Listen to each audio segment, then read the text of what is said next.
दोस्तों, हमेशा से भारत के तरफ से यह चर्चा चली आ रही है कि अरब और यूरोपीय देशों से सस्ते दामों में क्रूड ऑयल और प्राकृतिक गैस खरीदने की रणनीति कैसे बनाई जाए।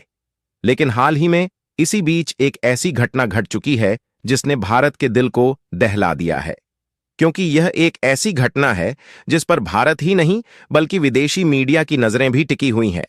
दरअसल हाल ही में एक जहाज तेल टैंकर लोड करके दुबई के हरिया बंदरगाह से यमन के अदन बंदरगाह जा रहा था। इस जहाज में 16 चालक दल यानी क्रू मेंबर्स मौजूद थे, जिनमें से 13 चालक भारतीय ही थे, और यह जहाज तेल टैंकर के साथ अचानक से ओमान के समुद्र में पलट गया। यह तेल टैंकर पलटने के बाद जहाज सहित सभी लोग लापता हो गए और उनके लिए रेस्क्यू मिशन चलाया गया।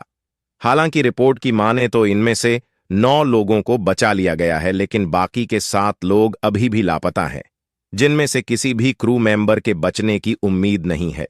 लेकिन यहां पर सोचने वाली बात यह है कि जिस जहाज में 16 चालक दल मौजूद थे, वह जहाज आखिर क्यों पलट गया, और आखिरकार तेल टैंकर से भरे इस समुद्री जहाज के पलटने का जिम्मेदार कौन है, ओमान या फिर भारत? क्योंकि भारत और ओमान ने मर्चेंट शिप को सिक्योर रखने के लिए 2021 में समुद्री सुरक्षा बढ़ाने पर एग्रीमेंट साइन किया था। लेकिन इसके बावजूद भी ऐसे हादसे होना अपने आप में ही सोचने वाली बात है।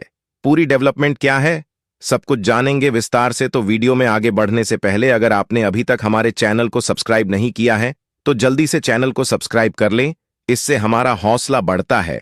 तो वीडियो शुरू करते हैं। वर्तमान में भारत में कुल तेल की 85% आवश्यकता अन्य देशों से आयात की जाती है, यानी कि कच्चा तेल। इसका मतलब है कि हम क्रूड ऑयल के मामले में दूसरे देशों पर काफी अधिक निर्भर हैं। जहां आज के समय में भारत दुनिया का तीसरा सबसे बड़ा क्रूड ऑयल इंपोर्टर देश है, और आंकड़ों की माने तो भारत में हर दिन 5 मिलियन बैरल कच्चा तेल दूसरे देशों से खरीदा जाता है, और भारत ज्यादातर क्रूड ऑयल रूस से खरीदता है, जिसमें रूस का लगभग 50% योगदान है। लेकिन इसके अलावा भारी भरकम मात्रा में कच्चा तेल अमेरिका के साथ साथ इराक, सऊदी अरब, ओमान और यूएई जैसे अरब देशों से भारत में परचेज किया जाता है।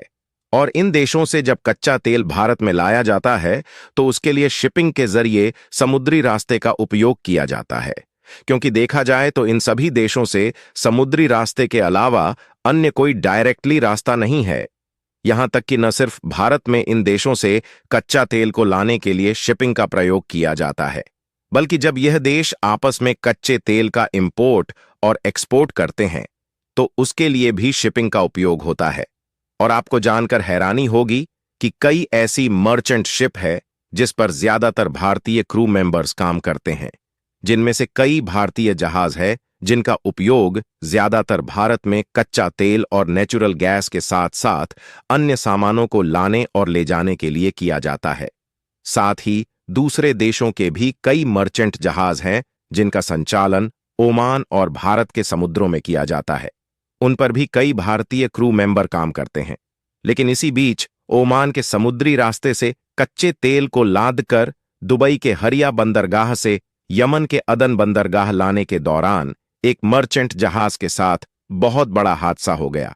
इस हादसे की जानकारी ओमान के ही ओशियन सिक्योरिटी सेंटर ने दी है और बताया है कि यह जहाज ओमानी बंदरगाह से 25 मील दक्षिण पूर्व क्षेत्र में पलट गया है। और यह हादसा कोई छोटा मोटा नहीं है, बल्कि यह हादसा भारत का दिल दहला देने वाला है। और ऐसा इसलिए क्योंकि इसमें कुल 16 क्रू मेंबर सवार थे, जिनमें से 13 तो केवल इंडियन ही थे, जबकि 2 मेंबर श्रीलंका और एक फिलीपींस के नागरिक थे। लेकिन यहां पर सोचने वाली बात यह है कि यह जहाज ओमान के एक इलाके में पलटा है, जिसकी रक्षा के लिए कुछ साल पहले भारतीय और ओमानी रक्षा मंत्रालयों के बीच समझौता हुआ था, और इस एरिया की सिक्योरिटी के लिए भारत और ओमान दोनों देशों की नौसेना मिलकर काम भी कर रही है। दरअसल आज से लगभग 3 साल पहले साल 2021 में नई दिल्ली में भारतीय रक्षा मंत्री राजनाथ सिंह और ओमानी रक्षा मंत्री हसन बिन मोहम्मद ने इस समझौते पर हस्ताक्षर किए थे, जिसका मुख्य उद्देश्य समुद्री सुरक्षा में सहयोग को बढ़ावा देना था, ताकि समुद्री डकैती और अन्य गैरकानूनी गतिविधियों का मुकाबला किया जा सके, और साथ ही सूचनाओं का आदान प्रदान और संयुक्त अभ्यास करना भी इस एग्रीमेंट के अंतर्गत शामिल था, ताकि किसी भी जहाज को तत्काल मदद की जरूरत पड़े तो इमरजेंसी सिचुएशन में भारतीय और ओमान की नौसेना मिलकर उसके बचाव का पाबंद कर सके। और देखा जाए तो ऐसा किया भी जा रहा है, जहां लगभग पिछले 3 सालों से भारत और ओमान दोनों देशों की नौसेना मिलकर समुद्र के इस क्षेत्र की निगरानी कर रही है, और साथ ही जहाज और बंदरगाह के बीच की जो कनेक्टिविटी है उसको भी बढ़ाने पर फोकस किया गया है, जिससे जब किसी जहाज को इमरजेंसी सिचुएशन में मदद की जरूरत पड़ती है तो आसानी से नजदीकी बंदरगाह से कांटेक्ट कर पाते हैं। लेकिन हाल ही में जो एक्सीडेंट हुआ है वह वाकई में भारत और ओमान दोनों के लिए काफी ज्यादा चिंताजनक है। इतनी सिक्योरिटी होने के बावजूद भी यह जहाज ओमान के समुद्र में पलट गया और इसके जो क्रू मेंबर थे वह भी लापता हो गए हैं। फिलहाल अच्छी खबर यह है कि शुरुआत में तो जहाज और कंटेनर समेत सभी क्रू मेंबर लापता थे, लेकिन भारतीय नेवी ने रेस्क्यू ऑपरेशन चलाया और उनमें से 9 लोगों को सही सलामत बचा लिया गया, जिनमें से 8 भारतीय और 1 श्रीलंकाई नागरिक थे।